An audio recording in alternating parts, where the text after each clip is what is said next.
Friends, कैसे हैं आप सभी। आई होप आप सभी अच्छे होंगे और हम लोग भी बहुत अच्छे हैं। और इस व्लॉग की शुरुआत कर रही हूँ मैं आज पीठा बनाने से। सो हमारा जो माघ वाला बिहू होता है ना, इसको हम भोगाली बिहू बोलते हैं, वो है। तो उसके लिए मैं बना रही हूँ हमारा जो असम का फेमस तिल पिठा होता है उसको। तो उसके लिए हमको ये चावल चाहिए होता है जिसको हम बोरा चावल बोलते हैं, स्टिकी राइस होता है ये। तो ये आधा केजी चावल है, उसको मैं उसको धो के उसको भिगोने के लिए रख दूँगी। और आप लोग के साथ शेयर करूँगी बिल्कुल ही स्टेप बाय स्टेप प्रोसेस, इसको कैसे बनाया जाता है। और आजकल तो ये मार्केट में पूरा अवेलेबल है, लेकिन जो मार्केट वाला आता है ना, वो मुझे पसंद नहीं होता है। क्योंकि हम लोग जो ट्रेडिशनली घर पे बनाते हैं उसमें अपने हिसाब से हम लोग तिल गुड़ वगैरह डालते हैं, और मुझे थोड़ा सा ज़्यादा जो फिलिंग वाली होती है ना वो पसंद है। और सिंपल वाली मैं उसमें कुछ एडिशनल कुछ नहीं मिक्स करती हूँ, कोकोनट वगैरह कुछ नहीं।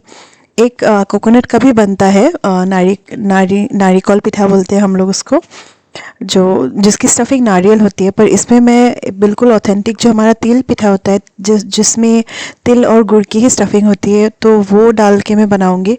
और आजकल मार्केट में बहुत सारे कलरफुल भी मिल जाते हैं, जैसे बीट रूट मिक्स करके पिंक पिठा बना देते हैं, पर मुझे बिल्कुल नहीं पसंद है।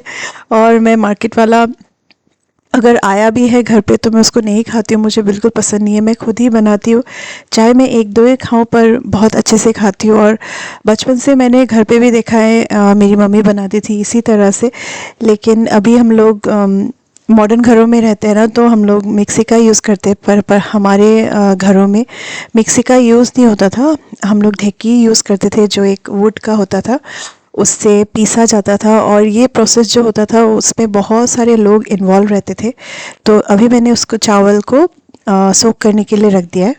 तो जिस दिन आप इस पिठा को बनाएंगे ना, तो उसी दिन पूरा प्रोसेस करना होता है। तो मैंने अभी सुबह सुबह का वक्त है, तो मैंने अभी चावल को सोक करने के रख दिया है। तकरीबन 3-4 घंटा मैं इसको सोक करूँगी। और ये देखिए यहाँ पे तिल है 250 ग्राम्स, पर इसका भी मुझे आधा ही लगा था, आधा मैंने छोड़ दिया था। पर अभी सारे तिल को मैं एक साथ धो लूँगी, और इसको धो के मैं फैला के धूप में थोड़ी देर सुखा लूँगी। तिल जो आता है ना बाहर से, तो थोड़ा उसमें गंदगी रहता ही है, तो उसको बहुत आराम से, मतलब उसको धोना पड़ता है। नहीं धोएंगे तो फिर उसमें बहुत सारे डर्ट, बहुत सारे कुछ होता है, तो इसलिए मैं इसको धो लेती हूँ। और मैं बोल रही थी कि पहले के दिनों में बहुत सारे लोग मिलके पिठा बनाते थे, और बहुत सारा पिठा बनता था, और बहुत लोगों में बँटता था। फिर गेस्ट आते थे घर में, तो गेस्ट को भी सर्व करना पड़ता था। पर आजकल जैसे हम लोग न्यूक्लियर फैमिली में रहते हैं, तो बहुत सारे गेस्ट भी नहीं आते हैं, और बहुत सारा ऐसे बनता भी नहीं है। और इसको बनाने में सच में बहुत हेल्प की भी ज़रूरत होती है, अकेले अकेले बहुत मुश्किल होता है। तो यहाँ मैंने तिल को धो लिया है, और मैंने मेरी जो हाउस हेल्प है उसको कहा है कि थोड़ा सा गुड़ उसको छोटा छोटे पीसेस में काट के रखने के लिए, क्योंकि सब कुछ नहीं हो पाता है, क्योंकि बाकी सारे काम भी रहते हैं। तो अभी मैंने तिल को धो लिया, इसको धो के ऐसे छलनी में आराम से मैंने धो के थोड़ी देर पानी, जो एक्स्ट्रा उसका पानी है ना, उसको मैं जाने के लिए छोड़ दूँगी। और उसके बाद फिर उसको मैं धूप में छोड़ दूँगी। और आज वेदर भी बहुत अच्छा है, बहुत अच्छी धूप निकली हुई है, फिर उसको मैं धूप दिखा दूँगी। तो ये जो ऊपर बालकनी है, बालकनी में मैंने तिल को ऐसे फैला के रखा हुआ है। तो ऊपर से जिन तिलों को धूप लगता है ना, वो सूख जाते हैं, और नीचे वाले मतलब भीगे ही रहते हैं। तो बीच बीच में इसको जाके मैं थोड़ा सा इस तरह से नीचे वाले को ऊपर ले आती हूँ, और ऊपर वाले को नीचे करके, तो अच्छे से तिल को सुखाना पड़ता है, ताकि उसमें कोई मॉइस्चर रह ना जाए। और अगर मॉइस्चर रह भी जाए ना, तो उसको फिर हम लोग कढ़ाई में रोस्ट करते ही है, लेकिन धूप में सूख जाए ना तो बहुत अच्छे से हो जाता है। और ये देखिए हल्दी और गाजर का अचार भी मैंने बना के रखा हुआ है। और आज मैंने गार्डन में एक माली को बोला है कि मेरे जितने भी पुराने गमले हैं ना, उनको धोने के लिए, तो उसको भी मैं साफ़ करा रही हूँ। मैं अभी आ गई हूँ ऊपर अपने वर्क स्टेशन में, और मुझे आज बनाना है ये एक, इसको मेखेला सदर बोलते हैं, हमारे जो असम का जो साड़ी है वो, उससे मुझे एक अनारकली सूट बनाना है। तो मैं अभी उसको खोल के वही देख रही हूँ कि कौन से पार्ट से कलियाँ बनेगी, कौन सा बॉर्डर पे लगेगा, किसके लिए फिर पैंट बनेगा, कौन से फैब्रिक से। तो इसमें इनफ मतलब इनफ फैब्रिक होता है कि हम एक अनारकली का सूट और उसका पैंट बना दे, बस दुपट्टा नहीं बनेगा। दुपट्टा के लिए हमें अलग से फिर बनाना पड़ेगा नेट या कुछ ख़रीद के ऐसे। तो सबसे पहले मैं ये अनारकली जो है ना वो बना रही हूँ। पहले उसकी कटिंग करूँगी अभी कलियों की। उससे पहले मैं अभी जो बॉर्डर है उसको निकाल के फिर रख दूँगी। तो इसके मैंने 16 कलियाँ काट ली है, जैसे 8 एक साइड में 8 एक साइड में होगा। अभी मैं इनको जॉइन करूँगी। तो ये चावल देखिए सोख हो रहे हैं और इसमें से जो पानी है वो निकल जा रहा है।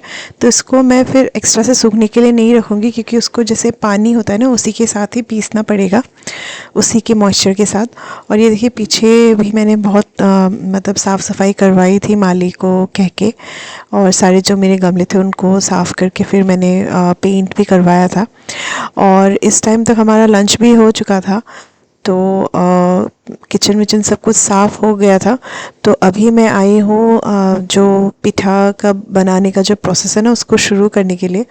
और यहाँ पे मैं चावल को एक और बार चेक कर रही हूँ कि चावल कितने मतलब सोख हो गए अच्छे से, और कितना उसका मॉइस्चर मतलब कितना पानी वहाँ से चला गया है। तो मैंने देखा हाथ से अगर आप तोड़ के देखेंगे ना तो चावल आसानी से टूट जाएगा, उतने तक ही ये होना चाहिए, चावल को ऐसे रखना चाहिए। और यहाँ ये जो तिल है ये भी अच्छे से सूख गए थे, तो इनको मैं लेके आई थी धूप से, और अभी एक सूखी कढ़ाई में मैं इसको रोस्ट करूँगी। तो तिल को हमें अच्छे से रोस्ट करना है, स्लो फ्लेम में अच्छे से उसको रोस्ट करके, जब तक कि उसमें से चटकने की जो आवाज़ आती है ना वो आ ना जाए और एक बहुत अच्छी सी खुशबू आने लगी तिल से। तो उस स्टेज तक हमें तिल को अच्छे से कढ़ाई में भूनना है। तो मैं अभी वही प्रोसेस करने लगी हूँ। सारे तिल को हमें जो एकदम कम फ्लेम में अच्छे से रोस्ट करना है। थोड़ा सा टाइम इसमें लगता है, पर अच्छे से कर लेंगे ना तो तिल से बहुत अच्छी खुशबू आएगी और बहुत अच्छे से तिल रोस्ट हो जाएगा। तो मेरा तिल रोस्ट हो चुका था, उसके बाद मैंने उसको कढ़ाई से निकाला और एक प्लेट में रखा। और यहाँ पे मैं डाल रही हूँ थोड़े से ब्लैक पेपर, उनको भी मैं कढ़ाई में भून रही हूँ। एक्चुअली मुझे तिल के साथ ही भूनना था, लेकिन मुझे सारे तिल नहीं चाहिए थे, तो इसलिए मैंने इसको अलग से भूना है। तो इसको भी मैं जो स्टफिंग वाला तिल है ना उसमें मिक्स करूँगी। तो अभी आप देखिए यहाँ ये जो 250 ग्राम तिल था उसमें से भी मैं आधा यूज़ कर रही हूँ स्टफिंग के लिए, और उसको मैं एक मिक्सी जार में ऐसे भर रही हूँ। लेकिन ये गरम गरम में नहीं करेंगे हम लोग, तो थोड़ा तिल को ठंडा होने देंगे, उसके बाद हम करते हैं। और जो आधा तिल था उसको मैंने रख दिया है, वो किसी और चीज़ में फिर मुझे काम आ जाएगा, तिल का लड्डू हो या फिर तिल का कुछ भी मैं बनाऊँ तो वो रोस्टेड तिल मेरा ऐसे रह जाएगा। तो अभी मिक्सी में मैं उसको ले रही हूँ, और इसी के साथ ही मैं ये जो ब्लैक पेपर मैंने रोस्ट किया था ना उसको भी मैं साथ में ले लूँगी।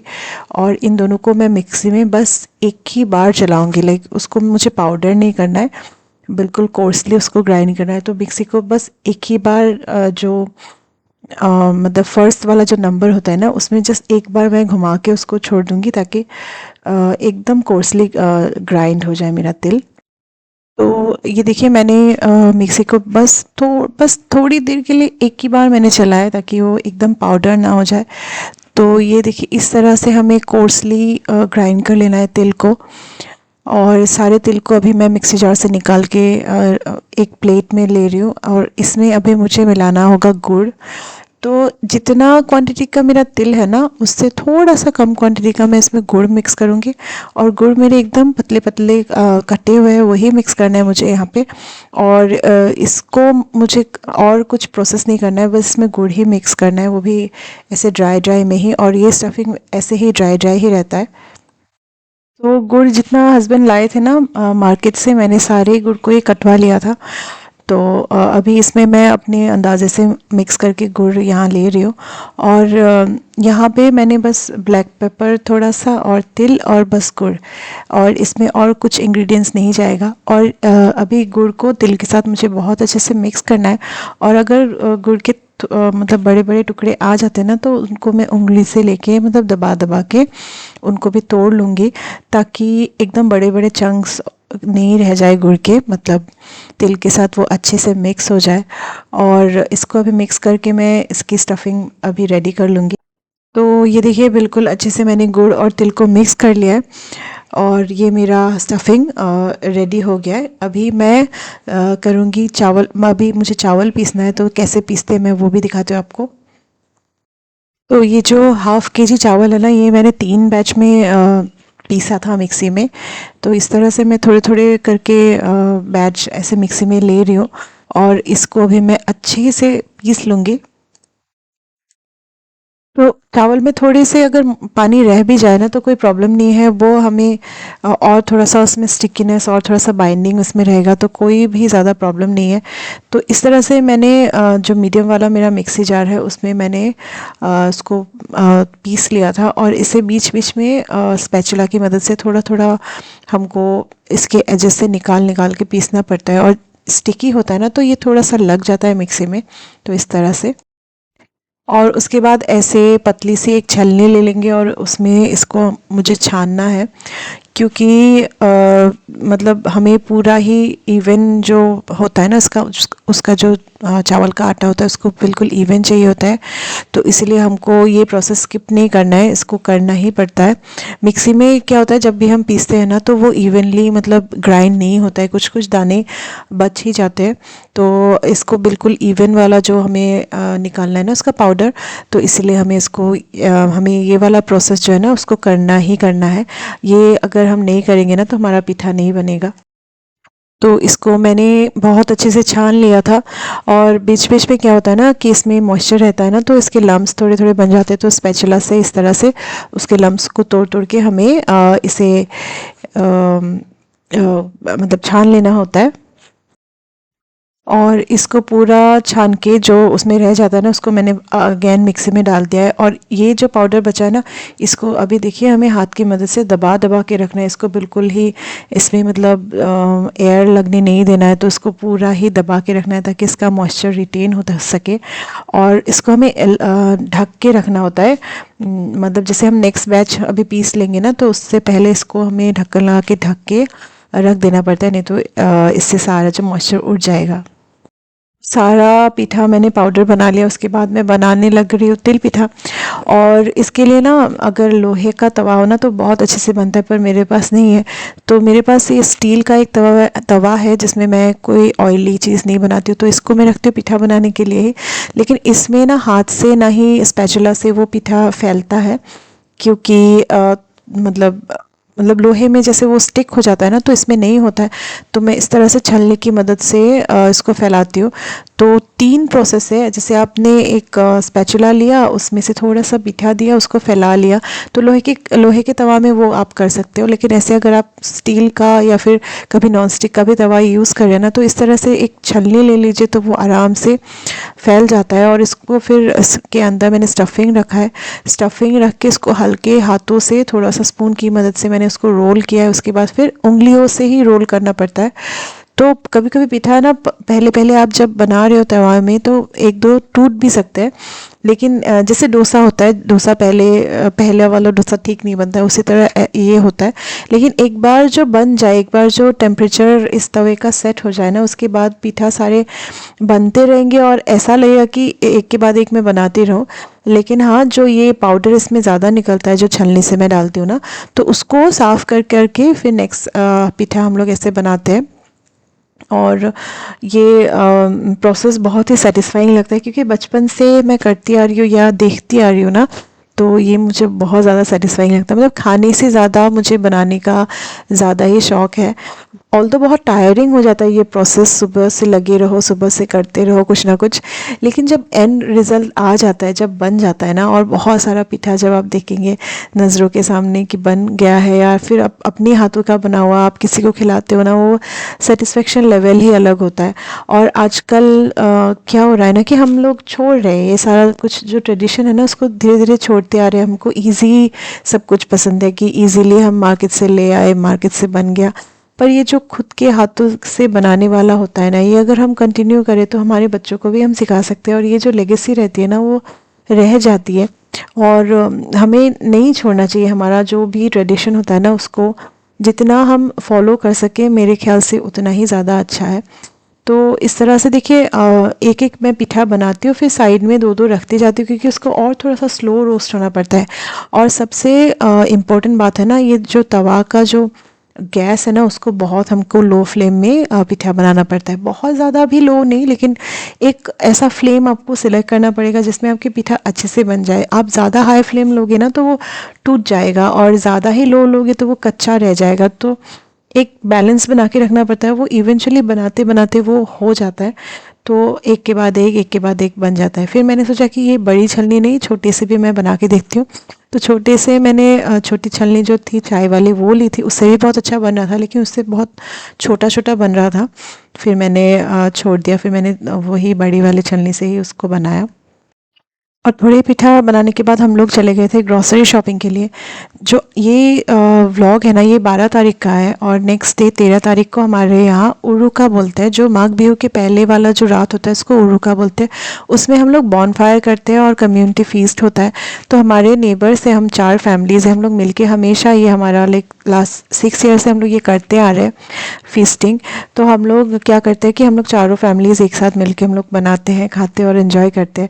और हमारे लेडीज़ के लिए ये रिस्पॉन्सिबिलिटी आती है कि हमें ग्रॉसरी शॉपिंग करनी होती है, और बाकी वेजिटेबल्स और बाकी सब सबका रिस्पॉन्सिबिलिटी शेयर हुआ है कि कौन कौन क्या करेगा, तो बहुत अच्छे से हो जाता है। तो आज हम लोग का टर्न था कि हमें ग्रॉसरी शॉपिंग करनी थी। तो हम लोग गए थे मेरे नेबर्स के साथ कि हम लोग ग्रॉसरी शॉपिंग करके आए, और ये हमें बहुत अच्छा लगता है। जैसे आप कोई ओकेजन हो ना, उसके पहले की तैयारियां बहुत अच्छी लगती है। तो हम लोग का ये जैसे ही हम लोग का ये बिहू वाला सीज़न आता है ना, तो हमें बहुत ज़्यादा मज़ा आता है कि हमें करना है। क्योंकि अल्टीमेटली हम लोग ह्यूमन बींग्स हैं ना, तो हमें साथ में कोई भी काम करते हैं ना वही अच्छा लगता है। ह्यूमन बींग्स होते हैं ना कि हम लोग आइसोलेशन में नहीं जी सकते, हमको एक सोसाइटी, एक सोशल लाइफ चाहिए होता है। तो ये जब जैसे फेस्टिवल का टाइम आता है ना, तो हमें बहुत ज़्यादा मज़ा आता है। तो हमने सारा शॉपिंग कर लिया और ला के हम लोग अभी डिक्की में रख रहे हैं। और उसके बाद ये हमारा एक ट्रेडिशन है कि जब भी हम लोग शॉपिंग करने जाते हैं ना, तो हम लोग एक साथ बैठ के चाय पीते हैं। और हम लोग यहाँ पे चाय पी रहे हैं और सेल्फी भी ले रहे हैं कि एक मेमोरी रह जाए। तो यही कुछ टाइम होता है ना जो बहुत ज़्यादा इन्जॉय करने का होता है। तो हम लोग ने ये सब किया शॉपिंग वगैरह। उसके बाद जो मेरे पिठा थे वो आधा ही मतलब बने थे, तो मैं घर आई। घर आके फटाफट से मैंने डिनर करने से पहले सारे जितने भी थे ना पिठा उनको बना लिए थे। तो एक बार जैसे आपका पिठा बनने लग जाता है ना, तो उसके बाद फिर नो लुकिंग बैक, वो बनता ही रहता है। और ऐसा लगता है एक और बनाओ, एक और बनाओ। वो कब ख़त्म हो जाता है ना पता ही नहीं लगता। ऐसे होते होते मेरे सारे पिठा बन गए थे। मैं आपको दिखाती हूँ वीडियो के एंड में मैंने कितने सारे बना लिए थे। और बाकी ये व्लॉग मैं यहीं पे एंड करती हूँ। और बाकी जो हमारा उरुका होगा या फिर बिहू होगा, क्या क्या हम लोग करेंगे, क्या क्या हम लोग खाएंगे, कैसे पार्टी करेंगे, सब कुछ मैं आपको नेक्स्ट जो आने वाले व्लॉग्स है उसमें मैं आपको दिखाती रहूँगी। तो व्लॉग्स देखते रहिएगा। और अगर कुछ भी अच्छा लगता है ना आपको मेरे व्लॉग्स में, तो प्लीज़ एक लाइक ज़रूर दीजिएगा। और अगर आपको ऐसे ही देखना है कि असम में कैसे हम लोग रहते हैं, तो प्लीज़ आप मेरे चैनल को सब्सक्राइब कर लीजिएगा। सो अभी के लिए मैं आती हूँ। Bye for now guys.